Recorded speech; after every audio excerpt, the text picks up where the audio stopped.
নব্য যারা ফ্যাসিস্ট হওয়ার চিন্তা করছেন, যারা ঘনভোট নিয়ে নির্বাচনের আগে দেওয়ার ব্যাপারে তালবাহানা করছেন, আমি তাদেরকে উদ্দেশ্য করে বলতে চাই, আজকে বাংলাদেশের ছাত্র জনতা, সর্বশ্রেণীর মানুষ আজকে জুলাই ভিত্তিক আইনি সর্বপ্রথম চায়, তারপর জাতীয় নির্বাচন চায়।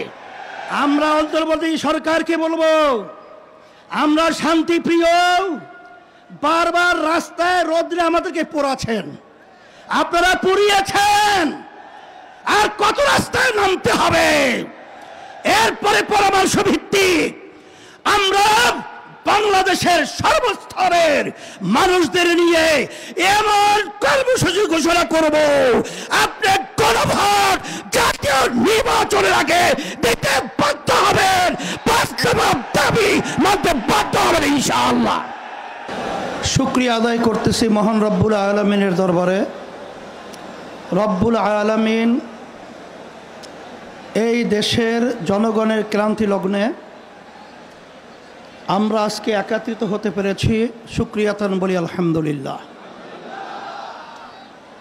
আমাদের আজকে সমাবেশের মূল লক্ষ্য উদ্দেশ্য সম্পর্কে আমরা ইতিমধ্যে বিভিন্ন পর্যায়ের দায়িত্বশীলদের থেকে গুরুত্বপূর্ণ আলোচনা শুনেছি। আল্লাহ কবুল করলে আরও শুনব। তবে আপনাদের কাছে পরিষ্কারভাবে আমরা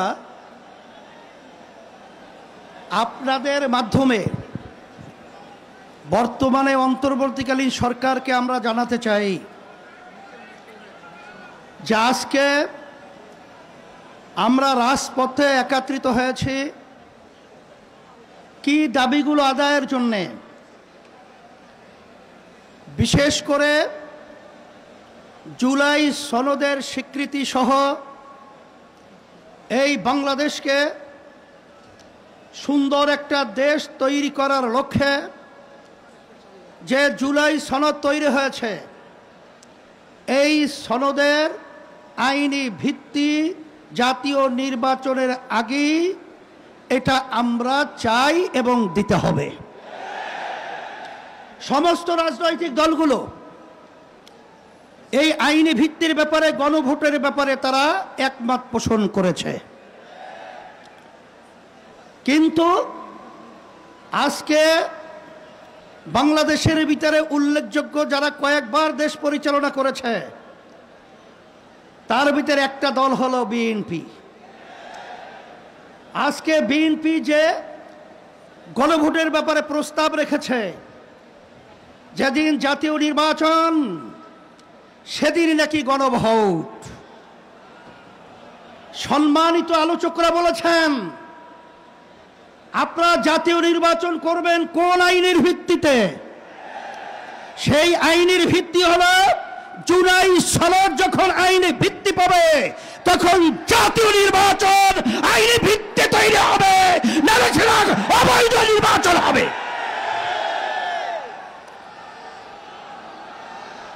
আজকে আমরা দেখেছি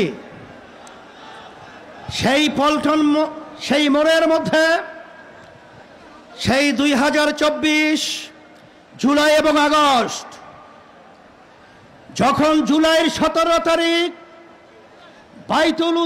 বাইতুল মুকাররমের উত্তর গেটে আমি তখন বলেছিলাম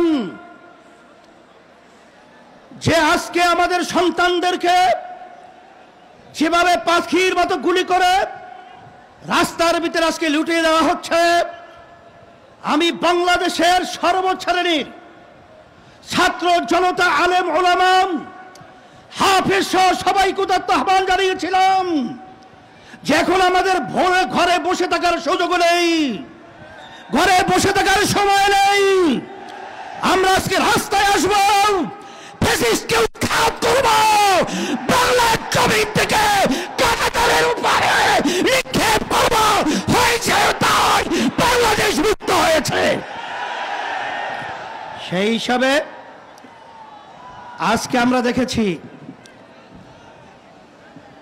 দুই শ্রেণীর মানুষ এখন দুই মেরুতে অবস্থান করছে। এর ভিতরে এক শ্রেণীর মানুষ হলো যারা নাকি আমরা দেশ প্রেমিক, আর এক শ্রেণী হলো ক্ষমতা প্রেমিক। ফ্যাসিস্ট আওয়ামী লীগ সরকার তারা দেশ প্রেমিক ছিল না, তারা ছিল ক্ষমতা প্রেমিক। তারা কিন্তু এক পর্যায়ে আমাদের বাংলাদেশ থেকে পালিয়ে কাঁটাতার পার হয়ে ভারতে অবস্থান করছে। নব্য যারা ফ্যাসিস্ট হওয়ার চিন্তা করছেন, যারা গণভোট নিয়ে নির্বাচনের আগে দেওয়ার ব্যাপারে তালবাহানা করছেন, আমি তাদেরকে উদ্দেশ্য করে বলতে চাই, আজকে বাংলাদেশের ছাত্র জনতা, সর্বশ্রেণীর মানুষ আজকে জুলাই ভিত্তিক আইনি সর্বপ্রথম চায়, তারপর জাতীয় নির্বাচন চায়। কিন্তু আপনারা যদি এই জুলাই সনদ আইনি ভিত্তি দেওয়ার ব্যাপারে দড়িবসু করে থাকেন, আমাদের বাংলাদেশের তিন দিকে ভারতের কাঁটাতারের বেড়া, কিন্তু আপনারা পালাবেন কোথায়? আপনাদের জন্য অপেক্ষা করছেন সেই দক্ষিণে বঙ্গোপসাগর। এছাড়া কিন্তু আপনাদের পালাবার কোথাও জায়গা নেই। সেই হিসাবে সকলকে আহ্বান জানাবো, ভালো করে বুঝে নেন, জেনে নেন, অন্তর্বর্তীকালীন সরকারকে আমি অনুরোধ করছি, আমরা অনুরোধ করছি যে আপনারা যখন আমেরিকায় গেছিলেন তখন তিনটা উল্লেখযোগ্য দলকে সাথে নিয়ে গেছিলেন, জামাত ইসলামী বাংলাদেশ, বিএনপি, এনসিপি। কথা ঠিক কিনা? তা আপনারা জাতীয় নির্বাচনের আগে গণভোট দিতে আপনারা কোন প্রক্রিয়া, কোন হিসাব লাগবে, অঙ্ক শিখাতে হবে। আজকে এনসিপিও চায় যে গণভোট আগে হবে, তারপর জাতীয় নির্বাচন হবে।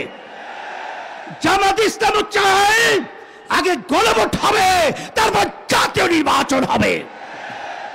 শুধু একটা দল বিএনপি, তারা ভোট চায় কখন? জাতীয় নির্বাচনের দিন।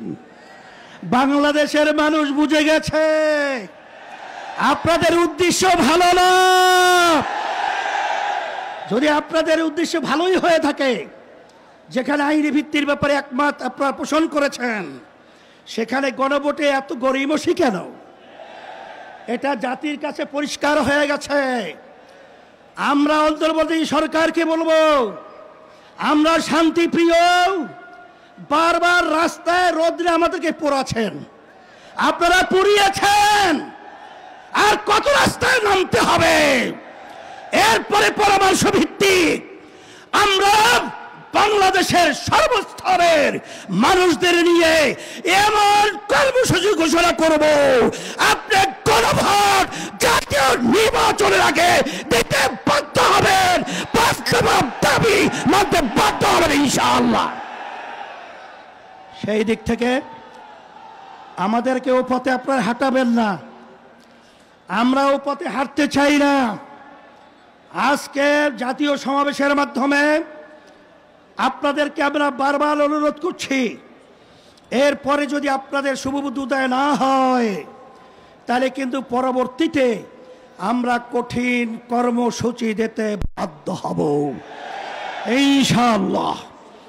আপনারা যে এসেছেন, আপনাদের সকলকে আমাদের পক্ষ থেকে আন্তরিক ধন্যবাদ, মোবারকবাদ, এবং সাথে সাংবাদিক বন্ধুদেরকে ধন্যবাদ মোবারকবাদ জানিয়ে, প্রশাসন ভাইদেরকে আন্তরিক ধন্যবাদ মোবারক জানিয়ে আজকে আমার এখানে আলোচনা শেষ করছি।